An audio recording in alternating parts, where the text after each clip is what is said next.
ఏమండి దుర్గమ్మని పట్టుకున్నాను, చదువు వస్తుందా? దుర్గమ్మని పట్టుకున్నాను, పదవి వస్తుందా? దుర్గమ్మని పట్టుకున్నాను, పాండిత్యం వస్తుందా? ఆవిడ ఏది కాదు గనక ఆవిడ అన్నీ. నీకు ఎప్పుడేది కావాలో అప్పుడు అది ఇస్తుంది. అమ్మ ఉండాలి కానీ అన్నము వండి పెడుతుంది, ఆశీర్వచనము చేస్తుంది. అమ్మ చుట్టూ ఒక్కసారి తిరిగితే భూప్రదక్షిణ షట్కేన కాశీయాత్ర యుచేన చ సేతు స్నాన శతైర్యచ్చ తత్ఫలం మాతృవందనే.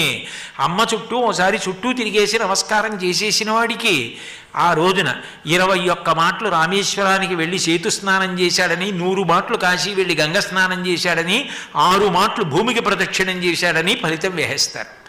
అమ్మ ఉంటే అంత ఫలితం కొడుకు పొందేస్తున్నాడు, కూతురు పొందేస్తోంది అమ్మకి ప్రదక్షిణం చేసి. అసలు అమ్మ అంటూ ఉంటే ఇవన్నీ నాకు ఎన్ని తెలిస్తే